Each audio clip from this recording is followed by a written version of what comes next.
बिस्मिल्लाहिर्रहमानिर्रहीम। बहुत शुक्रिया, आप सब तशरीफ़ लाए इधर। आ, आज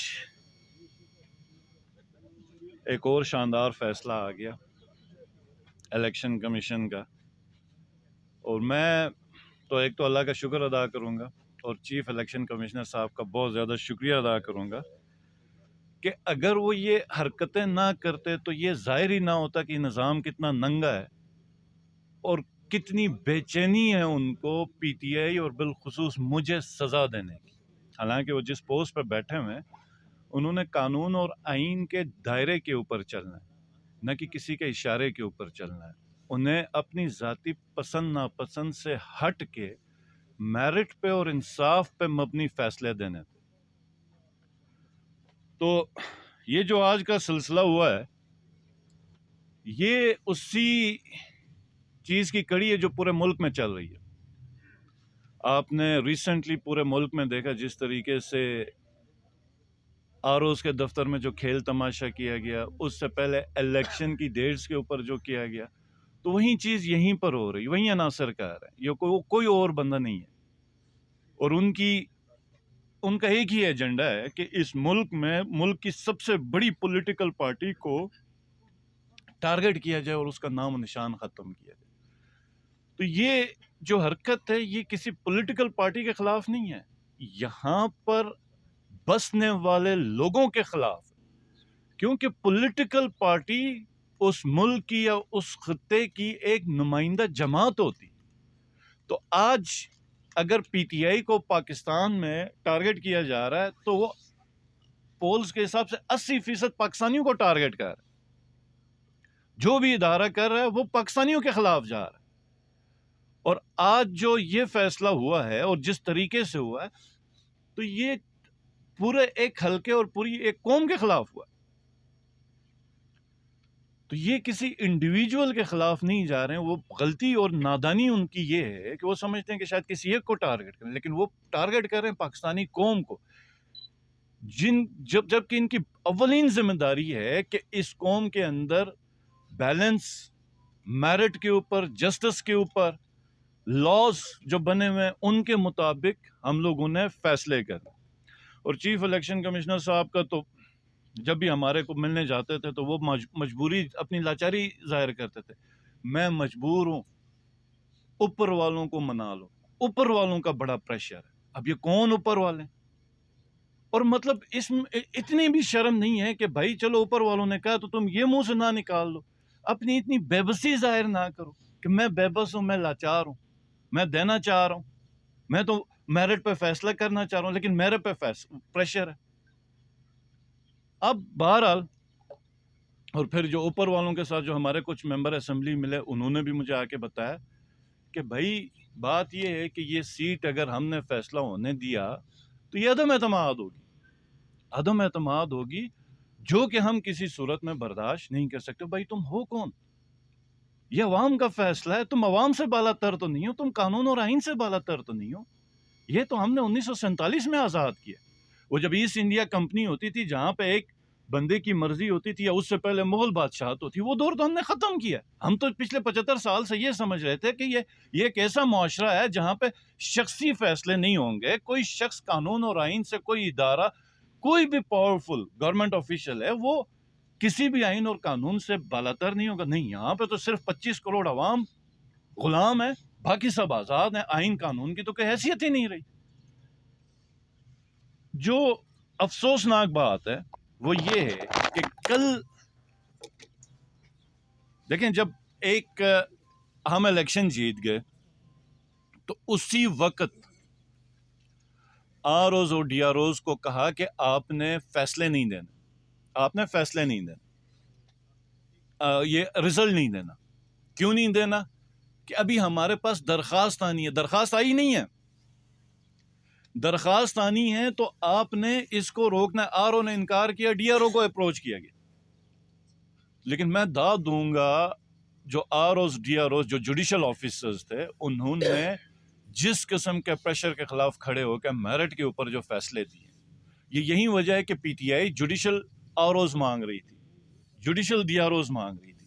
एडमिनिस्ट्रेटिव ऑफिसर्स अगर अब मुझे उम्मीद है कि बिल्कुल मुझे बल्कि यकीन है कि अगर ये कामयाब हुए इलेक्शन कराने के, जिसको अब हम चैलेंज कर रहे हैं, तो इन्होंने अगले में जुडिशियल कोई आरोज नहीं लगाना, जुडिशियल कोई डीआरओज नहीं लगाने।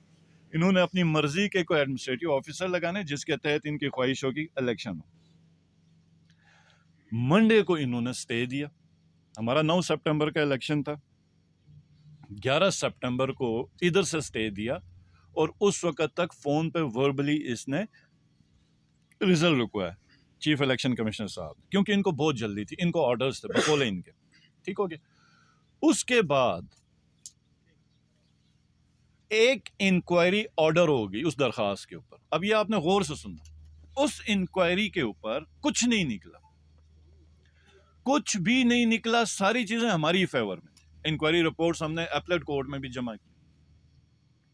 तो उस इंक्वायरी से मौसूफ मुतमईन नहीं हुए, क्योंकि इलेक्शन इन्होंने कैंसिल करना, इलेक्शन इन्होंने कैंसिल करना था, तो वो एजेंडा टारगेट ऑलरेडी मिला हुआ था। तो इन्होंने दूसरी इंक्वायरी ऑर्डर की और कुछ ऑफिसर्स को उसके ऊपर नॉमिनेट किया जिनसे ऊपर शायद इनको ज्यादा तवक्कुआत थी। उन्होंने एक इंक्वायरी रिपोर्ट जमा कराई। अब वो इंक्वायरी रिपोर्ट में मजे की चीज है कि इनको मिला कुछ नहीं। 30 नवंबर को या 27 नवंबर को जो इंक्वायरी रिपोर्ट इलेक्शन कमीशन में पेश होता है, तो वो कहता है कि जनाब ये सिर्फ एलिगेशंस दे रहे हैं, हमारे पास कोई सबूत नहीं ला रहे, हमारे पास कोई सबूत नहीं। हमने कहा कि हमारे वकील ने कहा, जो पीटीआई के हमारे कैंडिडेट के जो वकील हैं, उन्होंने कहा जनाब अगर ये सबूत नहीं है तो क्या आपने 2 साल तक सबूत के पैदा होने का इंतजार करना है? आप फैसला दे दें। इनको डेडलाइन दी। अब आप सबको पता है डेडलाइन क्या दी, इनको डंडा दिया कि उस डेडलाइन तक आपने कुछ न कुछ बराबर करना। तो जनाब इन्होंने एक रसीद लेके आए, पंप की, पेट्रोल पंप की रसीद लेके आए जिसमें कैंडिडेट का नाम नहीं है। अब ये आपने याद रखना, एक रसीद है जिसमें पीटीआई 45 लाख है, पीएमएलएन इतने लाख है और पीपल्स पार्टी के इतने लाख।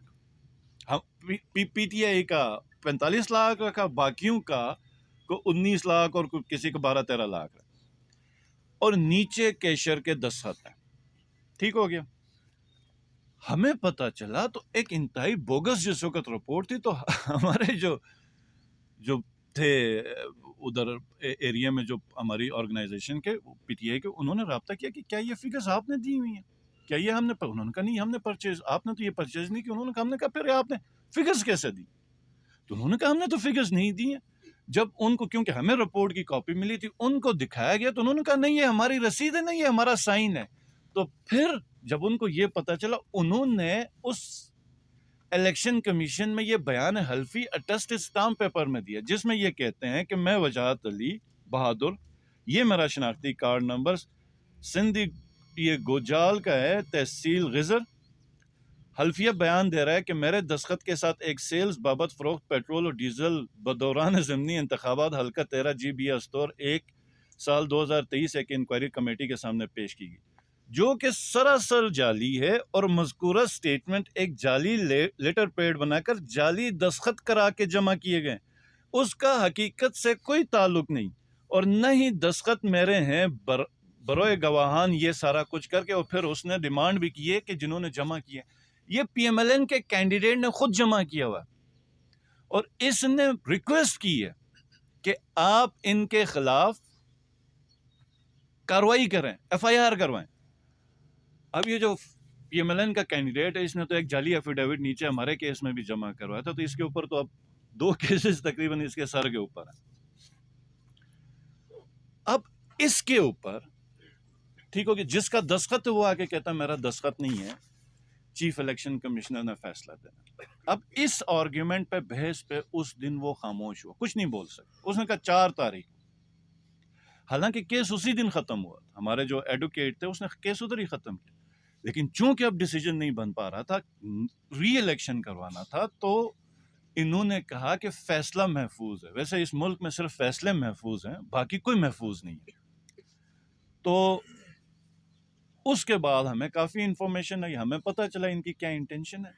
अब इसके ऊपर एक और चीज़ है, ये याद रखिए कि जितने भी डिस्प्यूट्स हैं इलेक्शन के बाद के, वो उसके लिए इलेक्शन ट्रिब्यूनल होता है। इलेक्शन ट्रिब्यूनल होता है जिसके ऊपर आप जाके अपने डिस्प्यूट्स, पोस्ट इलेक्शन जितने भी डिस्प्यूट्स हैं वो आपका इलेक्शन ट्रिब्यूनल हैंडल करेगा।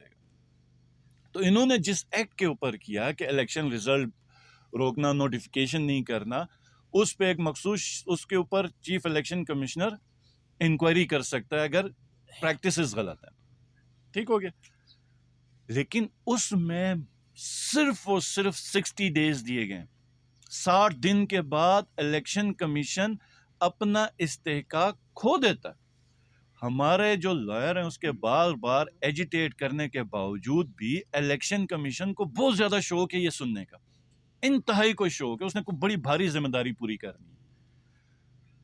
तो जिसके ऊपर हमारे डाउट्स, क्योंकि जिस हिसाब से इसने पूरा एक चक्कर चलाया हुआ पिछले जो रिजल्ट रोकने से, तो हम बिल्कुल समझ गए कि यहाँ पे मैलाफाइड इंटेंशन है और नीयतें ठीक नहीं है।